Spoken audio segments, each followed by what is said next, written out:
Never missed a meal, but we almost did once. We only got to go out to eat once a week. Yeah, it doesn't quite hit. Welcome to Highly Questionable. We have just done a total class critique of doing rap music, and we can't rap neither. Izzy Gutierrez, Domonique Fosworth, let's roll. Does it make sense to you that the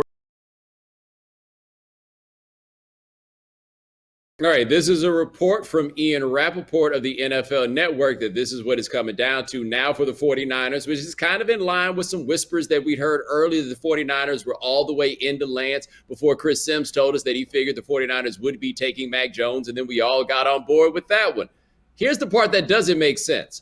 Who trades up to number 3 and they're not sure, right? Like, that's the part that gets me about it, is that somehow you are not sure when you traded up to number 3, and it looks like you're still leaning toward the guy that you definitely could have gotten after pick number 3. No, I don't find that a lot of this makes sense. I am a little surprised that Justin Fields would not be in the group of players who are ultimately being considered. But Trey Lance, at least in the ways that people talk about him, all the talent, but just a little bit raw, that sounds a lot like Mahomes. And you got to wonder if that's what somebody thinks they can get. Is a guy that they can stash for maybe a year, work out the kinks, and then he turns out to be a superstar player because he has superstar type of talent. But if they take Mac Jones, I'm sorry, none of it makes sense to me at all. Let's go back to the beginning. Does it make sense? No. Just because we've been talking about Mac Jones in this pick for so long doesn't mean it makes sense that you think about taking him with the damn pick. Yeah, I think that this morning on Get Up, Diana Rossini said they moved up thinking they were going to get Mac Jones, and some recent events have started to have them feel a little more comfortable with Trey Lance. I don't understand what could have happened recently. If you're letting a pro day change your mind, you're doing this wrong. If you're letting an interview change your mind in a positive direction, you're doing this wrong. Like, I'm shocked that Mac Jones was the guy, but I'm even more shocked that a couple of throws in shorts and no helmet suddenly made them think, maybe we're wrong about this. Maybe we didn't give Trey Lance a second guess. Like, to me, this feels like subterfuge season, and they are trying to confuse us all. I don't know who they're trying to trick, but they ain't getting me. They are taking Justin Fields. Book it. Well, Bo, you went with Michael Rappaport. Domonique, you went with Diana Rossini. I'm going with our guy, Todd McShay. And Todd says that it's basically Kyle Shanahan has wanted Mac Jones and the front office has wanted Trey Lance this entire time. And maybe that's where the change happened. Maybe the front office decided, hey, we can talk our head coach into picking the guy that we want instead of the guy that he wants, which I heard our other, Mel Kiper, our other excellent analyst, say that Mac Jones' intelligence, which, you know, it's one of those words that just bugs me a little bit, is what's really getting him there, and the accuracy. But Trey Lance, they basically say the knock on him, while he does have an amazing football IQ, like, I've heard stiffness in the upper body. So all you got to do is stretch him out a little bit, and he's good. Like, I think if you look at the pros and cons for both of these quarterbacks, it doesn't make much sense if you're choosing Mac Jones over Trey Lance, or frankly, either of them over Justin Fields, who's just the guy that people want to knock. He's the one guy that people are knocking in this quarterback class, and to me, that doesn't make a ton of sense. But sometimes when you've got these teams that seem to be doing it all wrong, and everybody's saying, hey, you're doing this all wrong, maybe they are. It's all very confusing, and what I do know is that they're probably overthinking this. All right, I'd like to apologize to Ian Rappaport. No, you don't need to apologize. Oh. You don't need to apologize. You said Ian. You said Ian. Oh, I would like Israel Gutierrez to apologize to me for thinking that I would call that man Michael Rappaport. Well, no, what I want to do is thank you first for letting me get through all that nonsense before you hit me up on the Rappaport thing, because I realized that about 3/4 of the way through, and I said, oh, they'll just make me say it over again. But nope, Michael Rappaport, I messed up. All right, now let's go to this next thing where you say it sounds like the front office might be trying to talk Kyle Shanahan into this. The front office works for Kyle Shanahan. If Kyle Shanahan wants Mac Jones to be the guy, he's going to be the guy. This is what I want to know, though. If they don't take Mac Jones, who's going to do it? Because since we've talked about him being in that number 3 spot, we stopped considering anything else. It's like Zach Wilson. We ain't asked a damn question about Zach Wilson because we know where he's going to be drafted. Who would take Mac Jones? Because it would be really disappointing if I was Mac Jones and y'all told me I was going number 3. And then next thing you know, I'm sitting there in the green room just... Yeah, that's a no green room situation if I'm Mac Jones, because he is going to slide, slippity slide all the way to the back of the draft. I'm guessing the Pats will be the backstop, but that'll be pretty embarrassing for him. Why do we keep assuming that Bill Belichick just wants to get another slow quarterback? Like that's the whole thing. Like people are like, well, Bill Belichick would love to have Jimmy Garoppolo again. They rolled the dice on what's left of Cam Newton. Is Trevor Bauer being a whiny little baby for accusing Fernando Tatis Jr. of stealing signs? Yo, what an amazing turn here. Trevor Bauer, not the most endearing sort, all right? Now, during spring training, the dude was out here pitching with one eye open, which is one hell of a flex. Well, here he is in Dodgers-Padres, which is our new baseball rivalry to care about, and my goodness, he mashed this. He's at the wall, and Fernando has left the building again. Fernando Tatis Jr. And he covers his eye. Off there we go. Stun on him. Now, this was the big surprise here. Trevor Bauer, not the most likable sort on earth. Listen to these quotes after the game about getting stunned on by Tatis. I like it. I think that pitchers who have that done to them and react by throwing at people or, getting upset and hitting people or whatever, I think it's pretty soft. If you give up a homer, a guy should celebrate it. It's hard to hit in the big leagues. So I'm all for it. And I think it's important that, the game moves in that direction and we stop throwing at people because they celebrated having some success on the field. Dude, that is what's up. Own it. I appreciate that, right? He is telling that man that it is okay for him to get his shine on. And then he got on Twitter and kind of sort of messed it up here. Here is Trevor Bauer saying that, oh, yeah, there we go. If you need to know if pitch is coming that badly, just ask Daddy nicely next time. Ooh. Oh, and then Fernando Tatis calls him a baby in this case. And I'm actually on Bauer's side about stealing signs. Game got to have rules. Game need to be respected. But you were just going to have to take that one, man. You were just going to have to take that one and roll. Instead, we go from being like, yo, Trevor Bauer, man of the future, to Trevor Bauer. Just what we thought.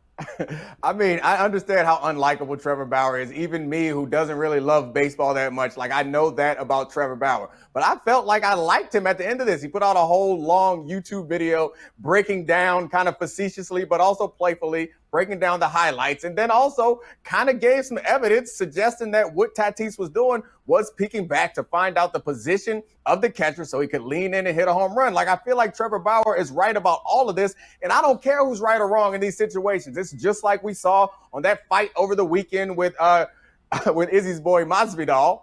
It's about the lead up to the fight. It's about what makes you want to watch that particular fight. And in this case, all the beef between these guys makes me, someone who doesn't love baseball, want to watch the next time they play. And I'm all for the pirate celebration. I do that in FIFA all the time when I score goals. Duh, Izzy is not here for what you just said. Oh, yeah. Do not drop that grenade on me mid-baseball talk. That is not my boy. We continue. Look, I'll say this much. First of all, if you want a translation on that Tatis tweet, it was "relax, son," and so that's a little bit of a fire back right there. But look, I actually think this is it's all happy-go-lucky. Oh, it's a great story. He's not mad. Look at the evidence. I want you to actually look at Fernando Tatis peeking down at the catcher when he's giving the signs here. Look at that. Look at that. That's all you need to know, hey, he's probably trying to get a little extra. And then look at the pitch. It's like a foot outside or maybe paint. Still got it. And he still knocks it out. So if I'm Trevor Bauer, I'm like, hey, that's all fun. You can cover your eye, do whatever you want. But meet me straight up. When I was pitching, it was spring training with my eyes closed. You know what I'm saying? So it wasn't that big of a deal. It wasn't that much of an insult. The little peek down, that I think brings Fernando Tatis a little bit more to the, hey, you're a little bit responsible for what's going on here. And if it was another pitcher, he might have tried to hit you in the head for that one. So no more peeking, my man. Well, that's the irony of it, is that The Athletic did a story where they talked to 3 former catchers, and most of them blamed the catcher, by the way, for not doing something about it. And all of them made the point that you can get Tatis to stop peeking by giving him some of that chin music. Bauer started this off by saying that if a guy flexes on you, you shouldn't give him that chin music. So when Bauer does give him that chin music, he's going to need to be very clear that it's for the thing that I think it's appropriate to give you the chin music for, not for the thing that I said I wouldn't do. Because he is salty. Let's not act like he ain't. He laid it all out. So when it comes up next time, he's definitely throwing at Tatis. And now we know why. It's not because he was dancing. It's because he was cheating. Up next on HQ.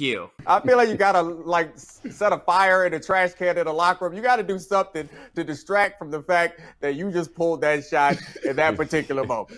They set a fire in the trash I mean, anything. You gotta do something so that when guys are riding home, they're like, man, can you believe what happened tonight? There's a fire in the locker room. Highly Questionable is brought to you by the flavorful treats of the new Summer Blizzard menu. Enjoy it today, only at your DQ. Do you question if the Bulls announcers were too harsh on Denzel Valentine? I don't think there's any appropriate setup that I can give you because there'll be a box on the screen with the score and the time and all of it. And just remember, this is Denzel Valentine. Where's 05? It ain't play games with you.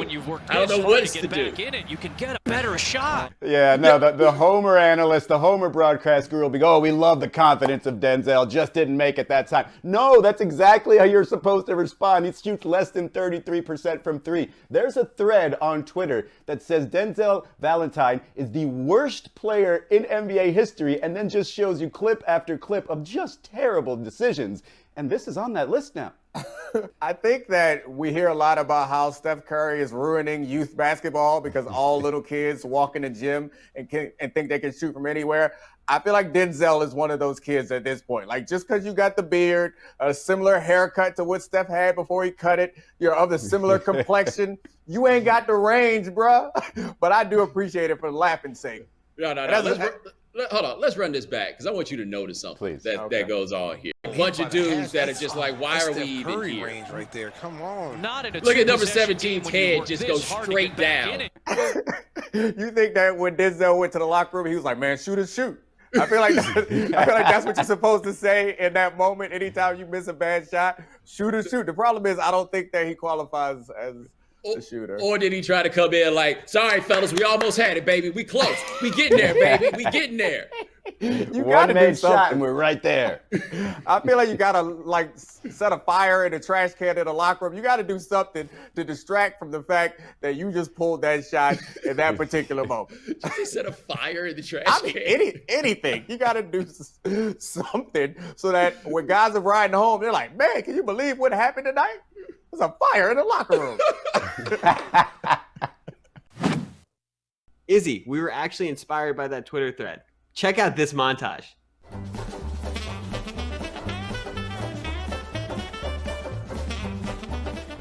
Gotta take a risk. Hey, you gotta take a risk. What are you doing, man? He Zach LaVine just had to want to slap him there, right? Yes. Shoot and shoot, baby. Get out I of forgot my about way. this. Drew League, yes. And Domonique, you said you played pickup with the Birdman, and he was all net. Yeah, the Birdman can't miss. Oh, yes. Quasi-regular person. Oh. He went to high school. How is he still recruited and drafted? And a very good college player. You guys cherry picked. I'm sure there are twice as many great clips. You just gotta take those shots every now and then. No, this is where Denzel Valentine needs to be like, these are all the people I dunked on in high school. Do you question which shot from Steph was more impressive? There was once an In Living Color sketch where somebody asked Homie the Clown what dignity was, and he did something terrible to the young man and said, dignity is the opposite of that. This is the opposite of Denzel Valentine. Oh, yeah. Oh, he got him with the old dribble off the foot play. Look at this. Whoop. Wow. And you know who's covering him right there is Buddy Hield, the other guy who shoots a ton of threes in the NBA. He knows he's got to get a hand up, and he still made it. Do we have more bombs from Steph Curry? Man, you got two guys on him right now. Yeah, how do you allow this? I mean, it's not up to them.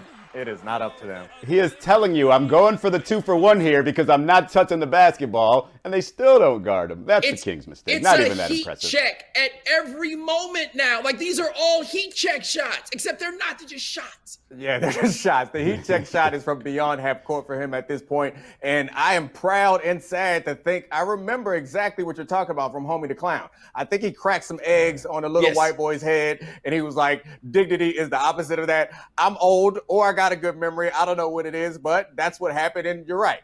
That is not Denzel Valentine. But if I was Denzel Valentine, I would call a lawyer and try to sue this program because what we have just done to him, in back-to-back segments is atrocious. Like, it's just mean. Nah, he need to send a cease and desist to that Twitter thread. ESPN got lawyers. That's a regular person. You can shake them up just with a sternly worded letter.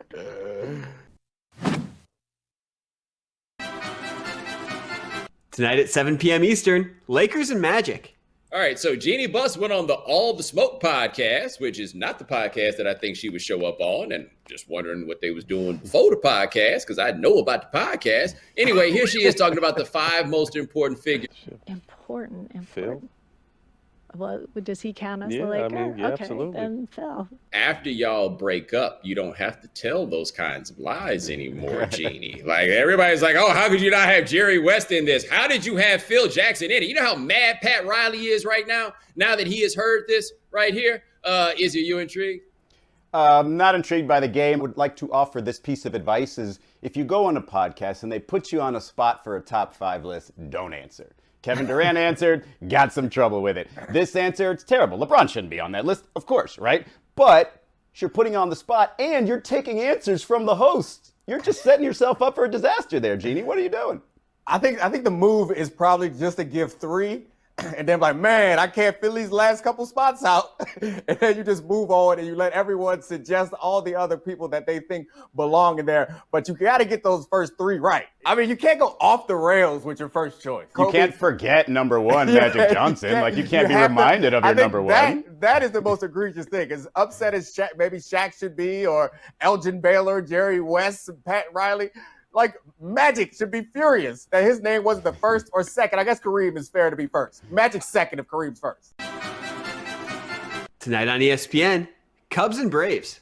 All right, so Madison Bumgarner threw 7 innings of no-hit baseball against the Braves. He plays for the Diamondbacks now, in case you're curious. And that's a no-hitter, by the way, because it's a 7-inning game that he did this in. Therefore, it is a no-hitter. It's 7 innings. Here's Bumgarner talking about it. I want to say 2 things, then I'm going to go celebrate with the guys. I want to thank these shadows in Atlanta. They helped me out a good bit. That's pretty awesome. And I want to thank Rob Manfred for making these 7-inning games. I got to say, him playing for the team in Arizona makes a lot more sense than him playing for the team in San Francisco. That's what I learned from that interview, which I knew already. Izzy, are you intrigued? Yeah, a little bit. I mean, you know he's getting old because A, he's not in a Giants uniform anymore. B, he's giving credit to the shadows, which he really probably wouldn't if he was just the old Mad Bum. And he's thanking Manfred for not having to pitch the other 2 innings. That just tells you the guy's getting older, and he's being a little nicer about it, too, because if he's with the Giants, you probably would have heard, and then just he would have thrown off the microphone. Are we sure that he's actually thanking Manfred? And he's not like trying to be sarcastic in that moment. Like that is probably what he's doing, because I feel like if I'm a pitcher, I always want the game to be 7 innings unless I'm holding on to a no-hitter. At that point, I want to complete all 9 innings so I can have a no-hitter that is not being second-guessed or questioned. So I think in that moment, he's taking a shot at Rob Manfred. I mean, obviously, you know that, Izzy, but being old sucks because this show is a little too long for me. I'm getting tired, making mistakes. Guys, technically, because it was a 7-inning game, that does not count as a no-hitter. You could get counted for a no-hitter if the game gets rained out after 5, but you pitch all the way to the actual end of the game. And all right. Now I understand Madison's anger here. At this age, he could have had a no-no. Instead, it's just a 7-0? What do you call this thing? A baby no-no? All right, that is our show. Izzy Gutierrez is here all week, looking like he broke into somebody's house and did a show from their living room. Domonique Foxworth, check him out on Foxworth Fridays on the right time with Bomani Jones. It's a podcast. It's nice here.